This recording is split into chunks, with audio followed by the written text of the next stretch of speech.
Test, test. Okay.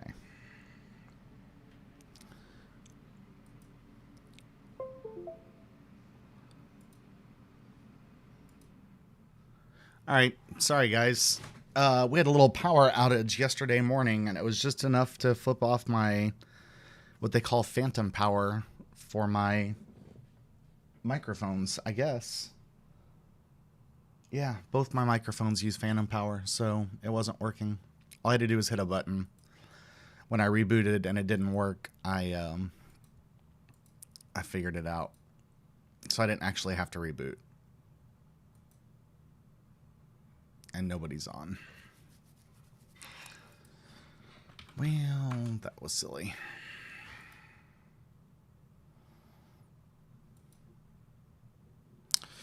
Thanks, Susan. Yeah, I just needed to hit a button that I didn't hit.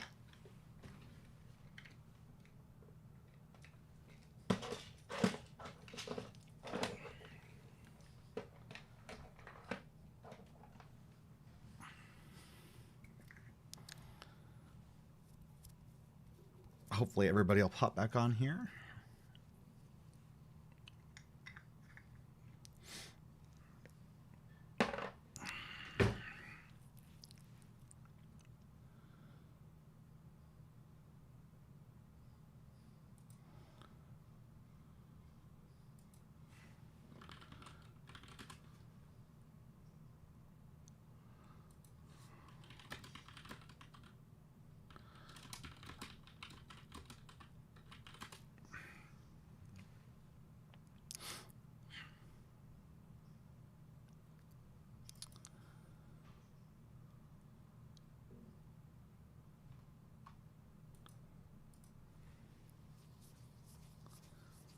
Sorry, I lost my screen. Yeah, I really just had to reach over and hit a button, but sometimes you got to reboot your computer and lose your whole streaming audience to realize that you need to reach over and hit a button, I guess. Something.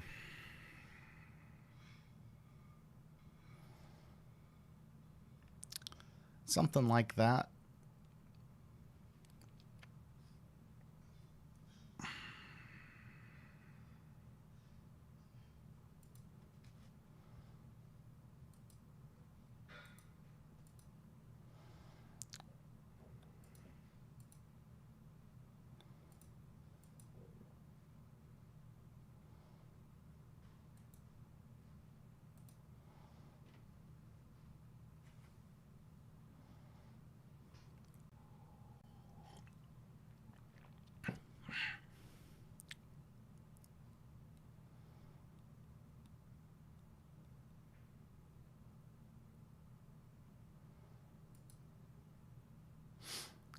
Give people a couple minutes to pop back on. We had like 6 people. Hopefully they'll find us quickly.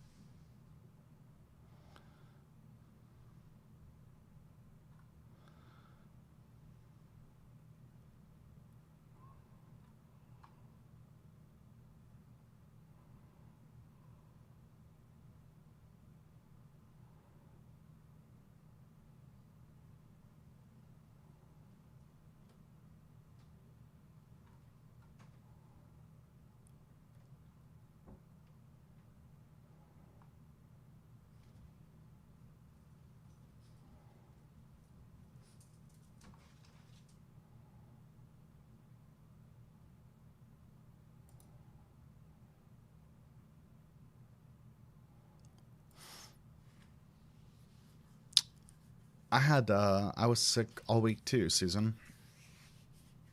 I had nausea all week every time I ate. I was fine if I didn't eat, but if I ate, I was sick to my stomach.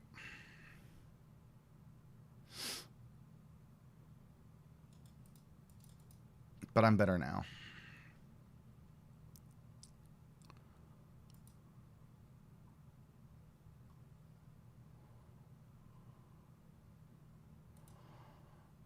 All right, Ben, where you at? Ben was on, right? Ben, we're back online.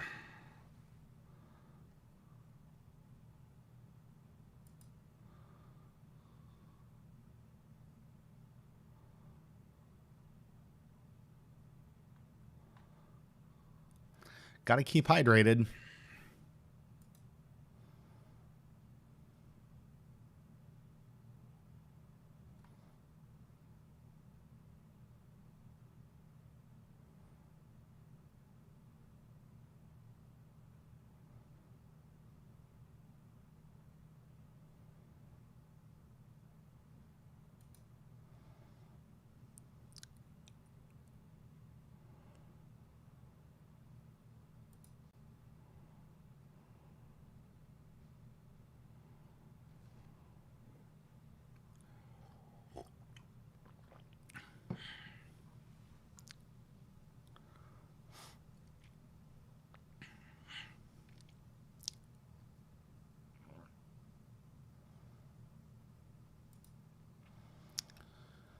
I'm on Best Buy's site looking for a stereo for Connor before he leaves for college because his Bluetooth doesn't work, and we obviously can't have him, talking on the phone without Bluetooth. So I'm looking on Best Buy and I see a decent priced one and it says it has free installation, but it doesn't say where they have free installation. I don't think our Best Buy here does installation anymore. But I can check that later. I was just waiting for folks to come back. Hey, Mike Bowman from Indiana. Good to see you. Mike, were you on before I shut down? I thought I remembered seeing you, but I possibly didn't. I had to reboot my computer. Actually, didn't have to reboot my computer. I rebooted my computer thinking that would fix my problem, and when it did, when I rebooted and it didn't fix it, I realized I just needed to hit a button on my interface.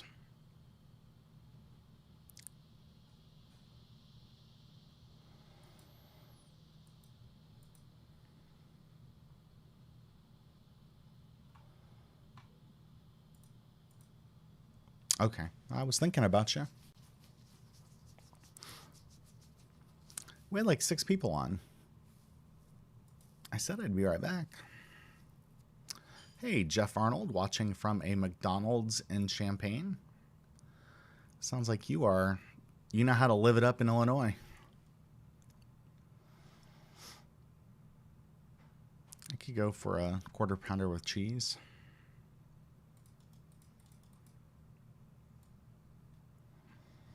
Or a couple of chicken sandwiches.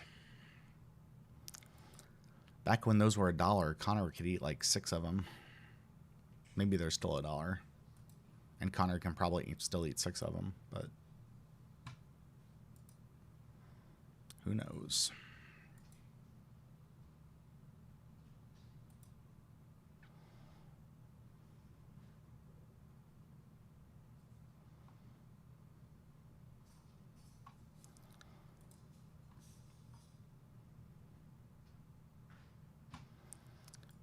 Who knows? Who knows? Who knows? We're going to start in about 2 minutes. Just want to give people a couple more minutes to pop in. Jennifer and Brian around, Susan?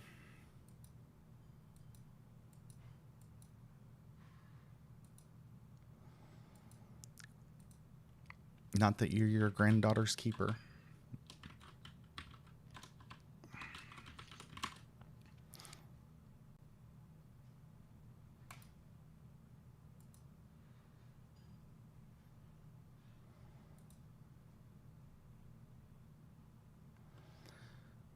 Oh, it was not a...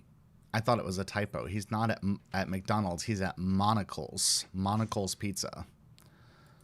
That sounds much fancier than a McDonald's.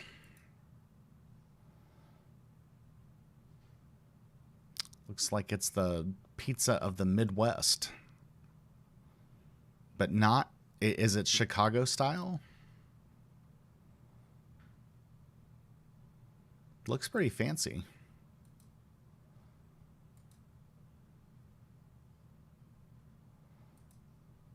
Let's see. Select a location under My Monocles.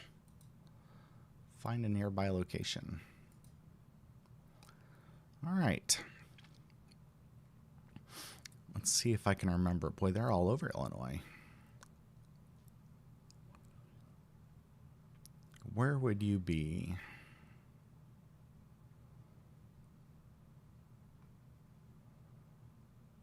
Nothing's ringing a bell. Champaign. Are you in Champaign? Are you on North Mattis Avenue?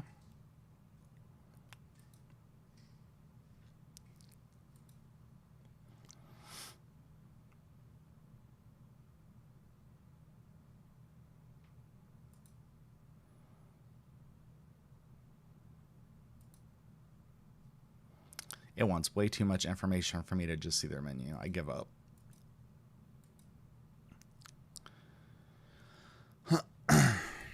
You guys have a Monocles near you, Mike? Definitely have to check it out next time. Is my room available again?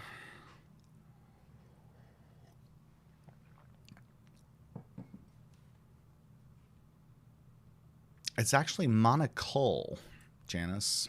Monocle's Pizza.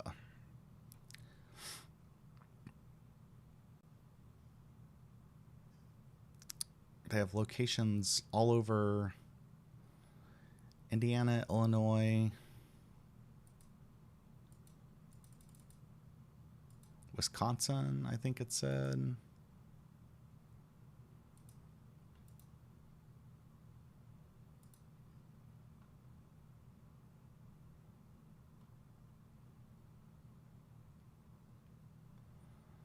Indiana, Illinois, Missouri, and Wisconsin.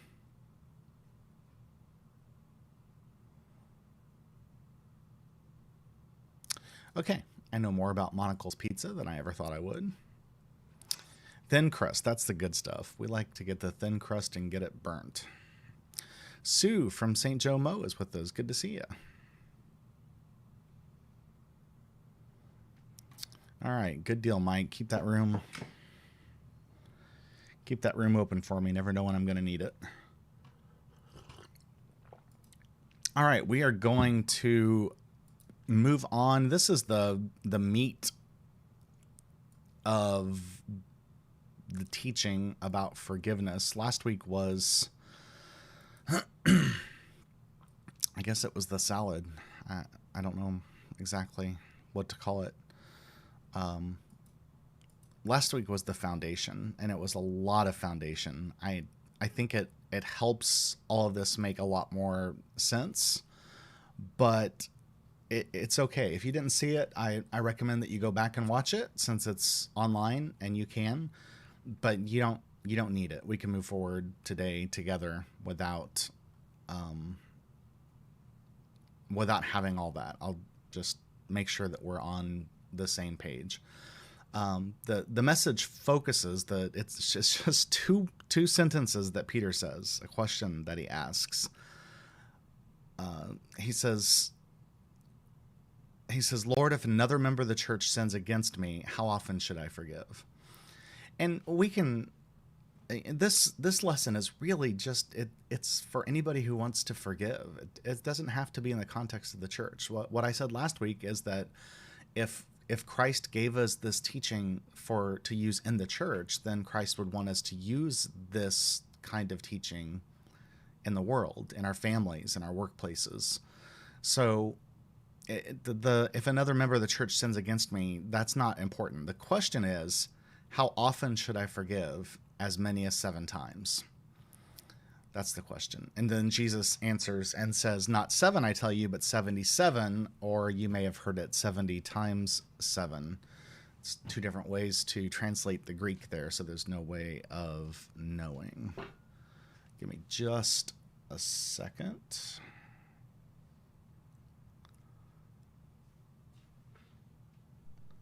Cheryl, I was trying to, that thing wasn't working. I guess it didn't reboot. Hang on a second.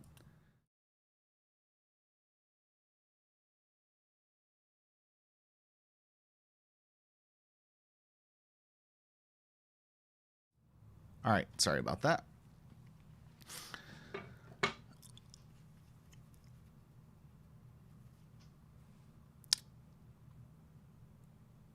Okay, so ultimately, it's a metaphorical number. Jesus isn't saying to keep track, and when you've reached 70 or 490, that's not what it's about. We're not supposed to keep count. You just forgive and forgive and forgive and forgive. But again, that means something very specifically. The whole idea of this message is what forgiveness is, what it isn't, and then the sort of implicit why it matters. Because I'll get into it. As I mentioned last week, there's two mistakes that Peter makes. The first is he assumes that he's going to be the person that's sinned against. And so because of that, he makes the second mistake, which is that he wants to put a limit on forgiveness. I'm sure, if he thought about the sins he would commit against Jesus, against his fellow disciples, against his followers later on, he would want to be forgiven over and over and over. But if someone sins against him, he wants to put some kind of limit on it. And so he wants to understand, and I did mention last week that he's kind of understanding Jesus. The teaching of the time was that you had to forgive 3 times. So by saying 7, he's saying, Jesus, I know you're going to say something like, you've heard it said you must forgive 3 times, but I tell you not 3, but 7, or something like that. So, but that's not what Jesus says. He just says not 7 times, but until the job is done, basically. So this week we're going to dig into that second mistake. We're going to explore that misunderstanding in the same way that Peter must have explored it as he contemplated sort of the bizarre answer that Jesus gives him. And fortunately, while it is complicated, this does require some fleshing out. It's just so worth it by the time you get to the end of it and understand what Jesus really meant. So that's what we're doing today. Last week, we focused on the passage of scriptures that came before this question that Peter asks. So this week, we're going to start by looking at the parable that immediately follows it, the parable that Jesus tells Peter so that he understands at least the authoritarian explanation for why he has to forgive.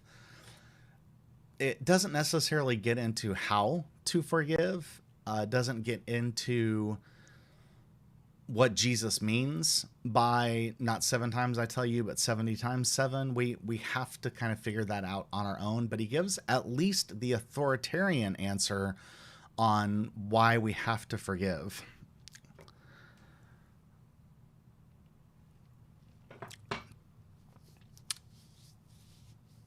I'm sorry, my phone keeps ringing. Our parents sometimes call us 25 times in a row if we don't answer. And that's what's going on right now.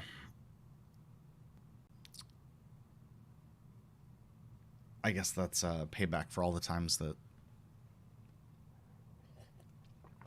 I don't know, it's payback for something. Anyway, this is the parable that he tells.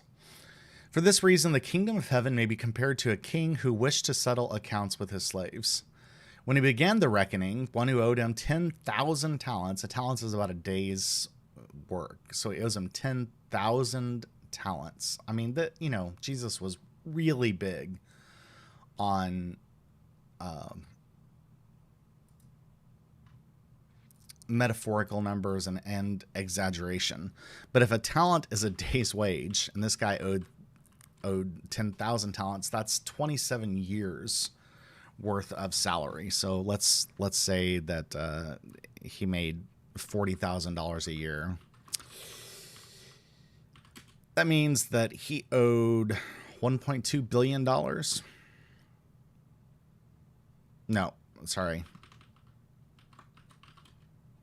$1.2 million. So he owed $1 million. Pretty cool. And the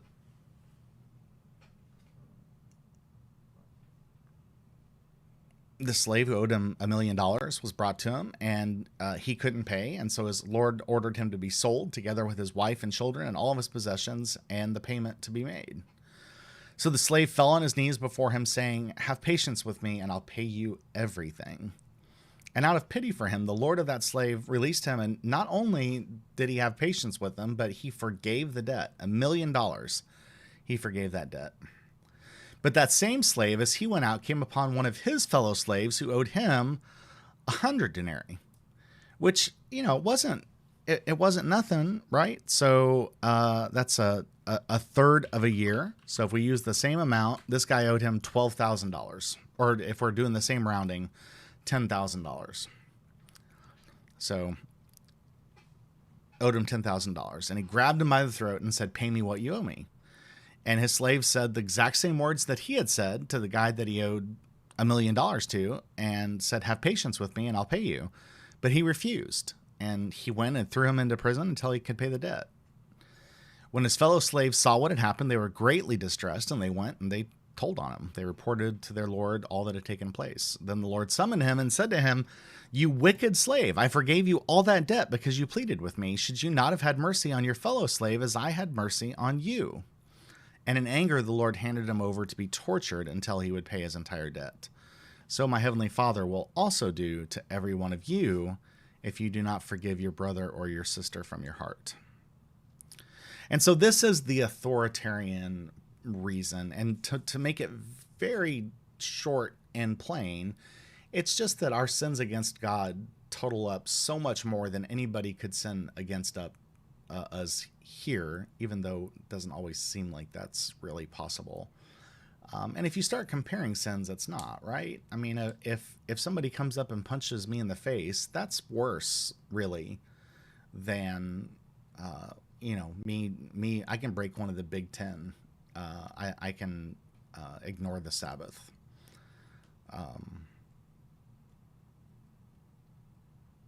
That doesn't seem as bad as punching somebody in the face. But the thing you have to remember is, I think it's best expressed in the words of the prodigal son. When he comes back, he's got this thing he's going to say to his father. He's going to say, "Father, I've sinned against heaven and against you. I'm no longer worthy to be called your son. Treat me like one of your hired servants." And the point is that when we sin against each other, we sin against God in the process. So that person who comes up and punches me in the face it's the same thing as punching God in the face at the same time. So it's not just the sins against God. It's that you can't sin against a person without sinning against God at the same time. It all causes separation of relationship. The person I punch isn't going to want to be in a relationship with me. I'm not going to want to be in a relationship with God because I know God's going to be displeased that I punched the person. So it's just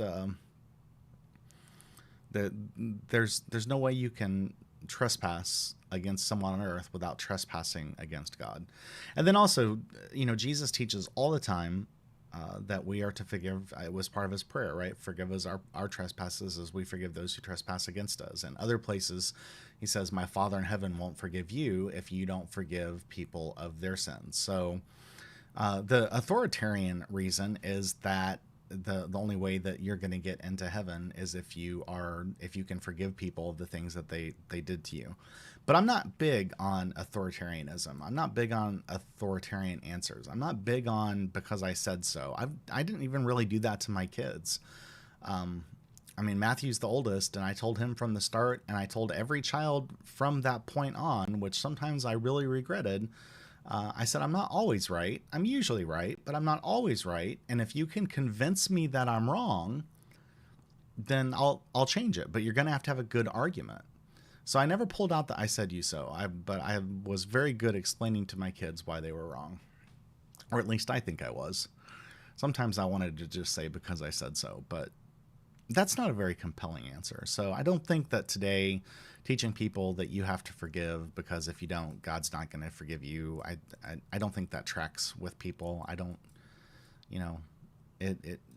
there's too many examples you can say of something that somebody could do to you, something horrible that somebody could do to you, that it would be cruel for God to punish you for something somebody else did to you.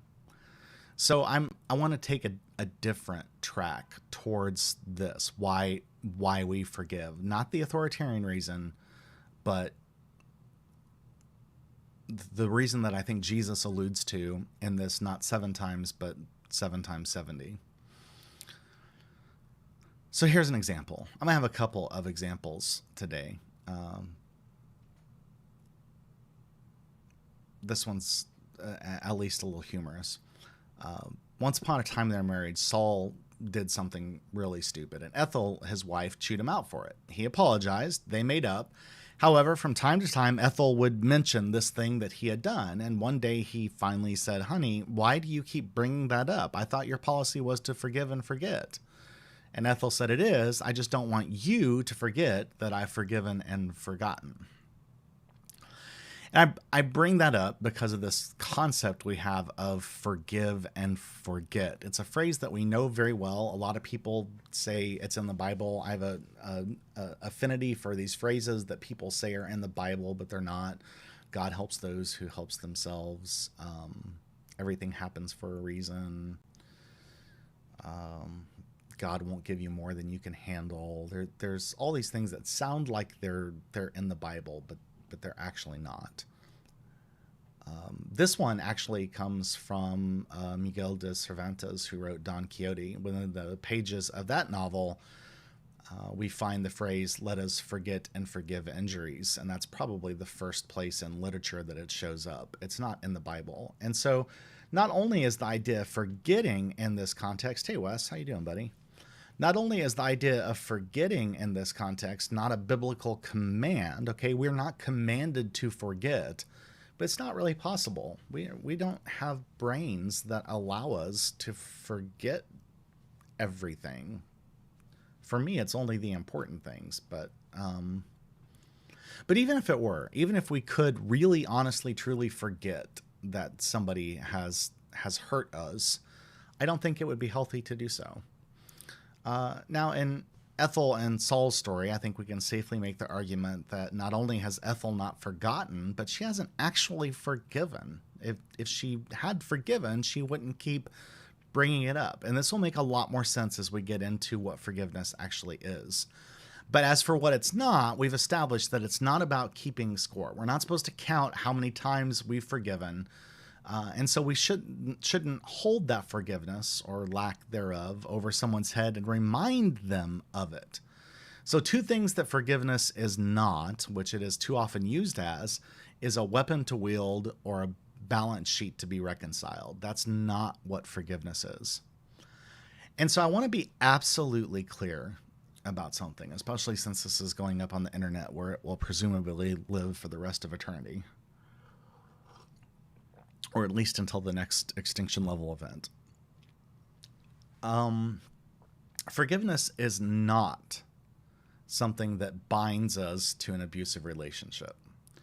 I don't want anyone to see this teaching ever misunderstood or manipulated in such a way where anybody could walk away with the idea that this endless forgiveness we're supposed to be involved in allows endless abuse. Jesus would never tell a woman who's been beaten by her boyfriend to forgive him only to allow him to beat her again and again and again. This is not what Jesus meant by implying that there's no limit to forgiveness. And this is at least one very good reason why I don't believe forgive and forget would be a healthy attitude to adopt. There are lessons in life we absolutely must remember. And within some of those lessons, there are undoubtedly people whom we need to forgive. Sometimes, though, forgiving and forgetting are mutually exclusive. We can't do both. There are some times when you can only forgive or you can only forget. And so, one's mandated by God and the other's not. So in my mind, it's very clear. Forgiving is what we have to do. Forgetting is not a biblical mandate. So you don't need to forget anything. You don't need to stay in any kind of abusive relationship. And you don't need to stay in a relationship in which you are constantly being sinned against. In fact, by definition, that would be an abusive relationship, right? Not all abuse is physical. Yet, even then, you have to forgive. You have to. The woman who's beaten by her boyfriend has to forgive the boyfriend. And suddenly, with that example, the lesson seems much more difficult. And it's very easy to think. It's kind of funny. I've had people in church tell me how forgiving they are, and then I've watched them for years hold grudges over people. But it's very easy to just say, I'm a naturally forgiving person. It's like water off a duck's back. I just don't care about anything. And maybe that's true. But there are, you can forgive any number of light offenses, but there are some horrors that can happen to us, some sins that can be committed against us that can seem unforgivable. And really, if you learn how to forgive the hard stuff, then the easy stuff, you'll have no problem forgiving the guy who cuts you off in traffic. Let's put it that way.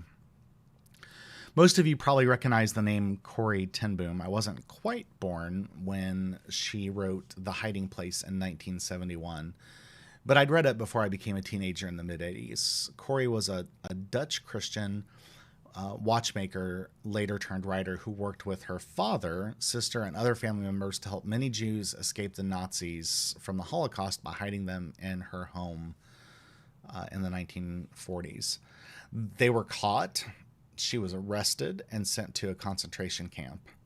And that book I mentioned, The Hiding Place, is a biography that relates the story of the family's efforts and how she found hope in God even while she was imprisoned at the concentration camp. And there's a great story in here about forgiveness that I want to share that I think will help kind of shape where I'm going with them. Hey, Terry, good evening. Hope you're doing okay. So she, in this book, she told of a not being able to forget. And again, I don't think that's required, but I don't think that's what the real issue was. I think she wasn't able to forgive. But she wrote about not being able to forget a wrong that had been done to her. She thought she had forgiven the person, but she kept rehashing the incident, and so she couldn't sleep. Finally, Corrie cried out to God for help in putting the problem to rest. And she writes, "His help came in the form of a kindly Lutheran pastor, to whom I confessed my failure after 2 sleepless weeks. He said, up in the church tower, after nodding out the window, is a bell which is rung by pulling on a rope. But you know what? After the sexton lets go of the rope, the bell just keeps on swinging. First ding, then dong, slower and slower until there's finally a final dong, and it stops. He said, I believe that is true of forgiveness. When we forgive, we take our hand off the rope, but if we've been tugging at our grievances for a long time, we mustn't be surprised if the old angry thoughts keep coming for a while. They're just the ding-dongs of the old bell slowing down." And Corrie concludes, and so it proved to be. There were a few more midnight reverberations, a couple of dings when the subject matter came up in my conversations, but the force, which was my willingness in the matter, had gone out of them. They came less and less often, and at the last stopped altogether. We can trust God not only above our emotions, but also above our thoughts. So all deference to Corrie ten Boom, who's an amazing human being, and to this Lutheran pastor who did an excellent job of giving a metaphorical sort of understanding of what was going on. I don't think that's exactly what was going on, but I do like how she ends this. I love the whole story, but I love how she ends this. We can trust God not only above our emotions, but also above our thoughts.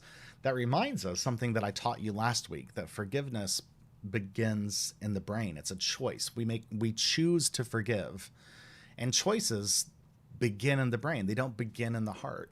You don't go to your closet and look at what you're going to wear today and say, well, heart, what do you think? You use your brain and you make a choice. That's how we work.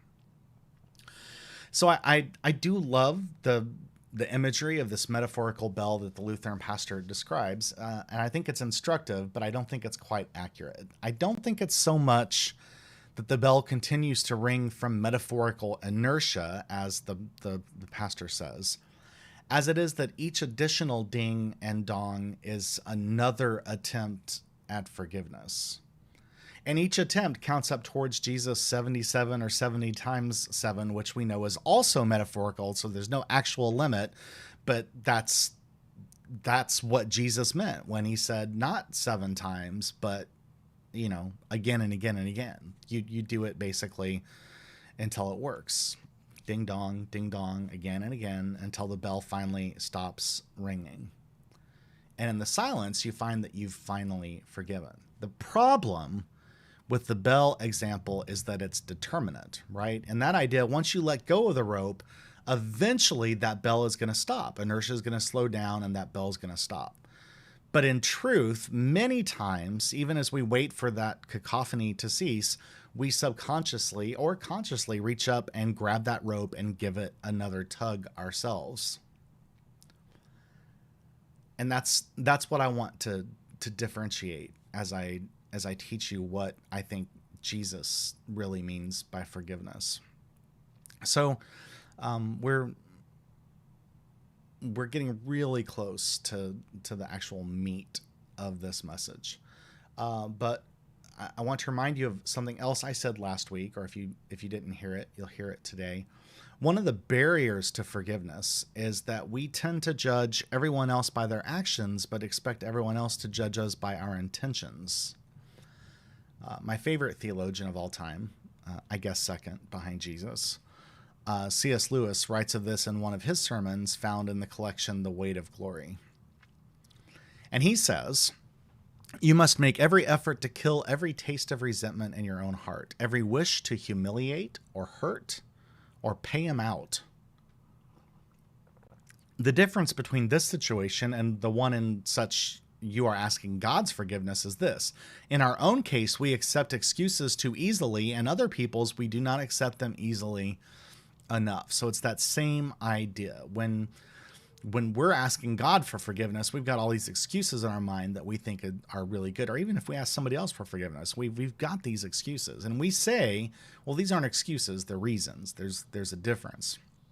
But when someone else is asking us to forgive them, we feel like they're giving us a bunch of excuses. So he's saying kind of the same thing.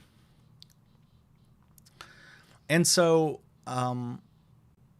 in that is kind of Peter's mistake, right? He assumes that he's going to be the one who's transgressed. And so he wants to place this limit on forgiveness. And he wants to judge everybody else by their actions and not their intentions. He wants to think his excuses are better than everybody else's. And that's why he wants to place a limit on forgiveness. And as it turns out, that's not just a particular weakness that Peter has. That is part of the human condition. So C.S. Lewis continues, even if this person is fully to blame, we still have to forgive him. Doesn't matter. If he's fully to blame, we have to forgive him. And then here's what he says is harder. Even if 99% of his apparent guilt can be explained by a really good excuse, then the problem of forgiveness begins with the 1% guilt which is left over. To excuse what can really produce good excuses is not Christian character. It's only fairness. If somebody's got a really good reason for doing 99% of something, that's just human fairness. That doesn't take the forgiveness of Christ and understanding of Christly forgiveness. To be Christian means to forgive the inexcusable, that last 1% that cannot be explained away, or the whole thing if it's a reprehensible thing that somebody's done to us. And it's Christian because God has forgiven the inexcusable in us. Okay, so we're here. We've arrived. We're at this point where I hope it's proven. I've mentioned Corrie ten Boom and C.S. Lewis just to kind of back me up and let you know that I'm not the only person thinking about this, that I'm not the only person that thinks that Jesus teaches us really what forgiveness is, what it's not, and why it's important. And it's not what the world talks about forgiveness. So I pray that as we move forward, we agree that forgiveness does not require us to endure abuse. I'm sure we understand that in the end, it's not a simple thing to do. So now it's time to talk about what forgiveness actually is. And I want to be clear about one thing. This definition of forgiveness that I'm going to offer you is not biblical. That is to say, there's no passage of Scripture anywhere in the Old Testament or the New Testament or even the Apocrypha that says this is what forgiveness is. This is the interpretation of forgiveness that I've interpolated from what Jesus has taught, and also because I've been taught this in the past, and I think it's It has been reconciled to me as truth, and so this is what I'm teaching to you. And I still contend that this is implicit in Jesus' reply to Peter, not 7 times, but 70 times 7. Okay? So this is the first thing. There's 3 things about forgiveness that I want you to know, and this is the first. I'm going to put it in the chat so that you can actually see it. Forgiveness is breaking the emotional bond. It's breaking the emotional bond, the chains, the emotional chains that is tied to the person or circumstances that is binding you to the past and causing you emotional distress. Now that seems like something that's long and complicated and hard to memorize and all that, but it's not. What forgiveness is it's breaking a bond. Forgiveness is breaking a bond that's tying you to the thing that's causing you pain. Sometimes it's a person, sometimes it's a circumstance. But it's binding you to the past. It's not letting you move forward, and it's causing you emotional distress. Now it's thundering outside, so hopefully I won't lose power. That would be bad, but anyway.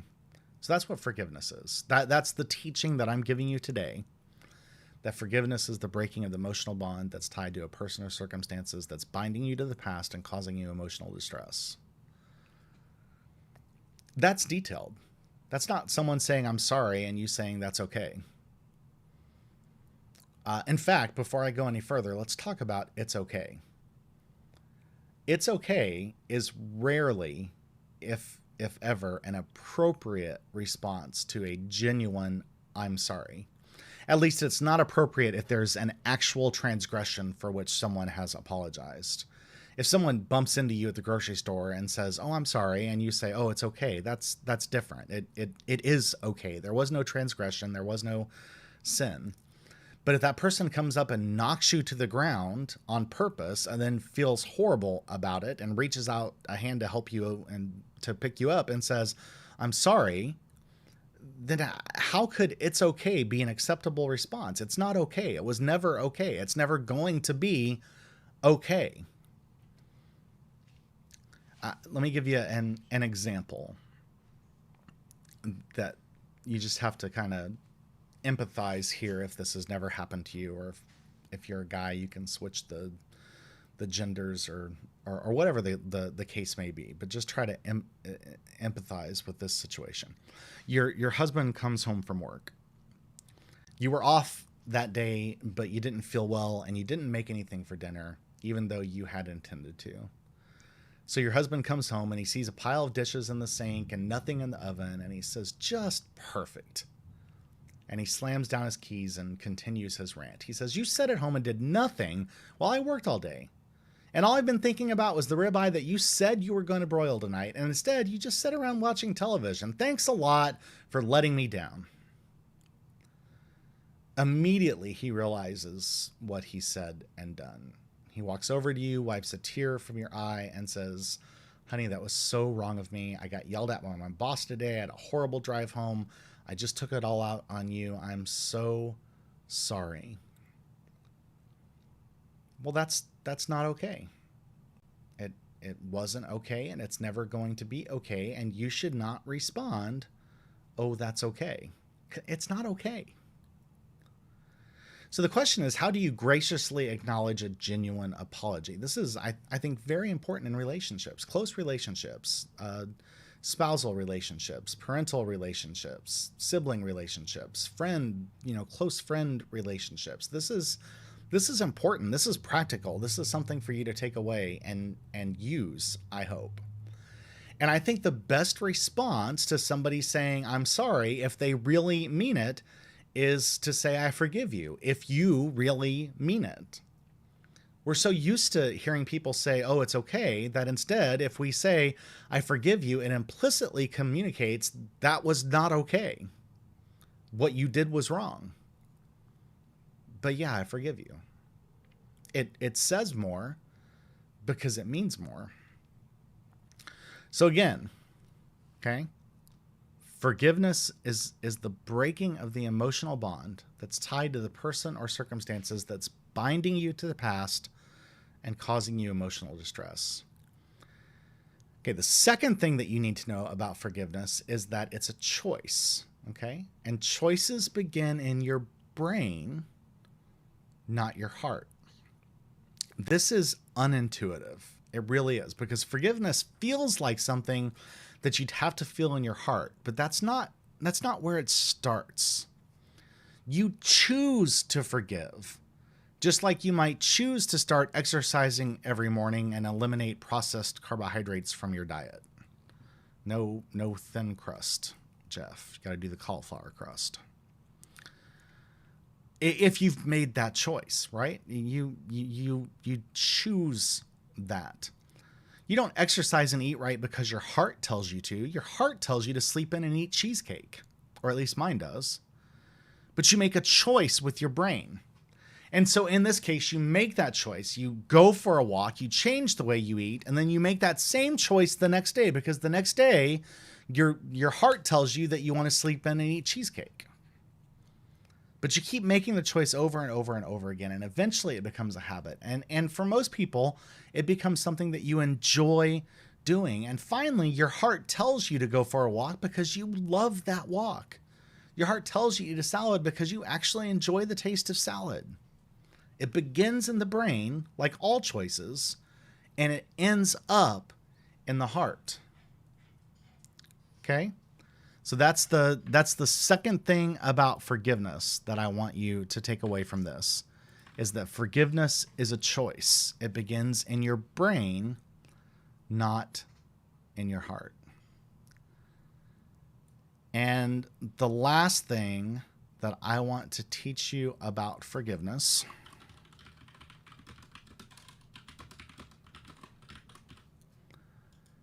is that forgiveness is for you. It's a gift that you give yourself. It's not for the person you're forgiving.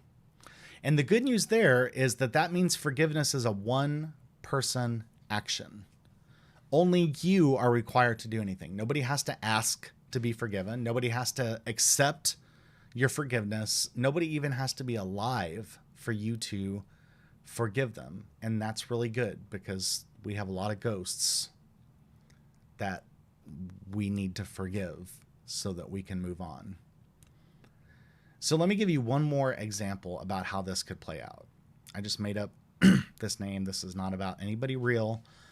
A completely fictional Thomas is a bit of a bully.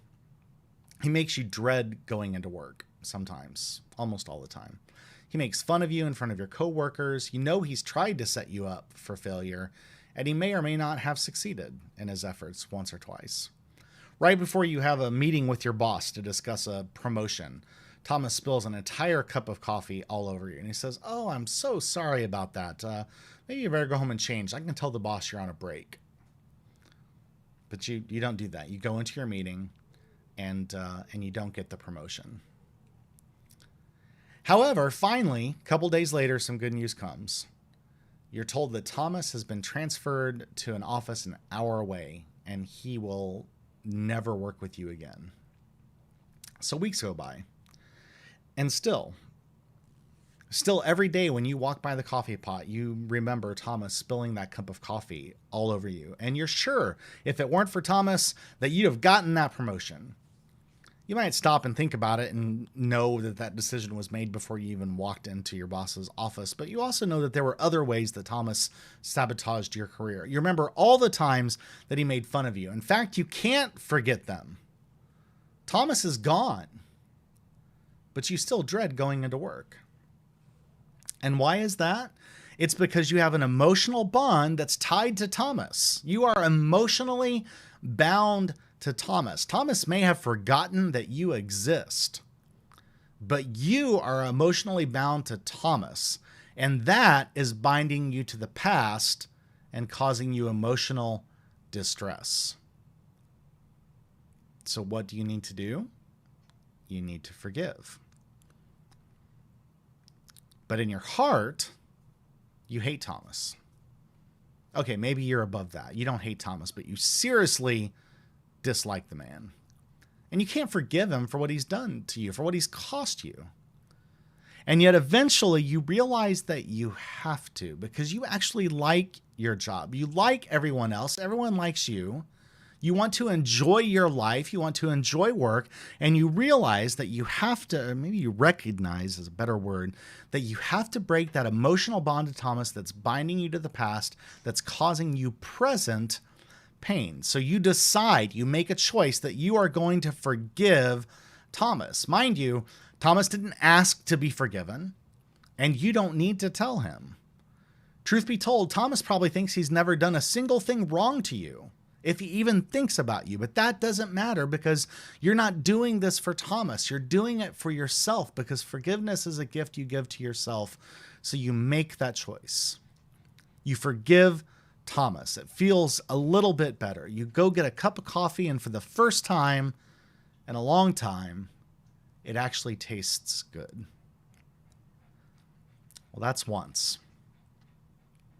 The next day, the drive-in is great. Your favorite song comes on the radio. You're looking forward to work. You get a great parking spot. You're ready to go.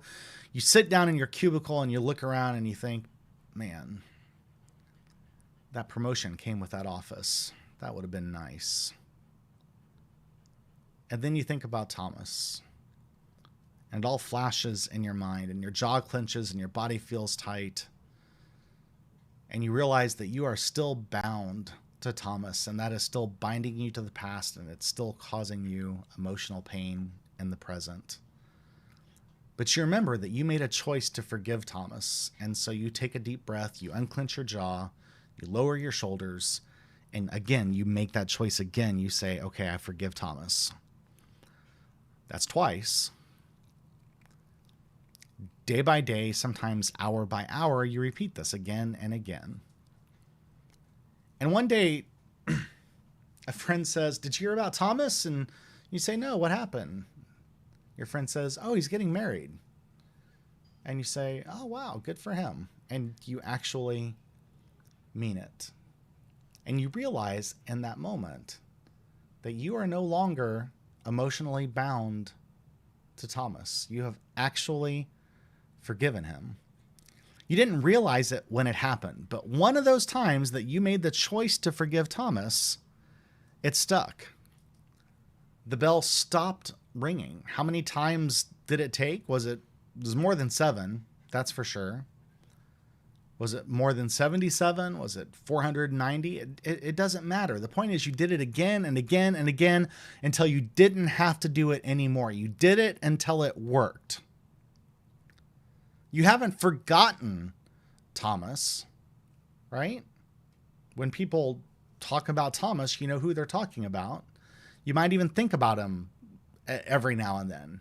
But you broke the emotional bond that was tied to him, that bound you to the past and caused you emotional distress. You made that choice again and again until it moved from your head to your heart, and you realize it's one of the best gifts that you've ever given yourself. That's what forgiveness is. And I admit that there's a bit of extrapolation here. But when Jesus says not 7 times, but I tell you 77, we know that he didn't mean that you had to let someone keep hurting you over and over. So if you remove that as a possible definition, I think we're just left with the one that I described. And so that's it, okay? Forgiveness is breaking the emotional bond that's tied to the person or circumstances that's binding you to the past and causing you emotional distress. Forgiveness is a choice that you make to do over and over and over again until it works, until it moves from your brain into your heart. And forgiveness is a gift that you give yourself. This is a 3-legged stool. Each one of those things is a leg. And until you get all 3 of those down, you're never going to have anything to sit on.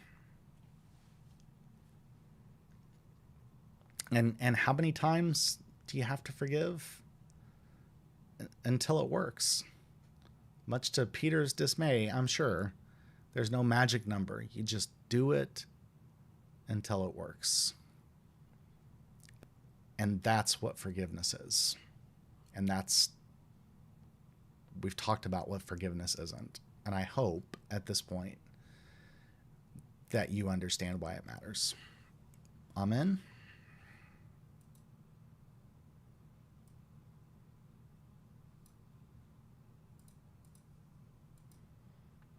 questions, comments, thoughts?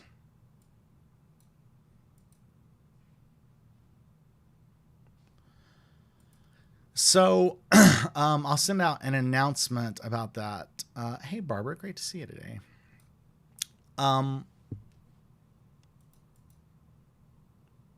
Need to check something. Thank you. A quick announcement, and I'll send out a call about this. We are not going to do Bible study this Tuesday, so I had to make a choice. This is a matter of not being able to be two places at one time. Yeah, I know. Cheesecake sounds pretty good. I shouldn't have mentioned it. Bellaterra is the new subdivision that they built right next to Bentwood, where I live. And some people approached me about they had hoped an HOA meeting at our church. But I guess they're still in the stage where they don't, the developer still controls all the rules and there's no actual HOA, or I don't know exactly what the details are, but they can't actually have an HOA meeting. So it's not an HOA meeting. It's just like between 60 and 100 people from that community who want to get to know each other and come together and maybe covenant to do some things. I don't know exactly what their intention is, but they want to get together and meet. And I want to be there with them. They want to meet Tuesday at 7. So my original plan was to go at like 6:15 and get them all set up and then just leave and come home. But I'd like to be there with them and get to know them and try to develop relationship with some of them and let them know about our church and that sort of thing. And I can't do both. I can't do the stream and be there with them. Just can't do the same thing at the same time. So we're not going to do the Bible study on Tuesday. I hope that you understand that. I hope that you agree that that's probably the right choice. And we'll pick back up on Bible study the week after.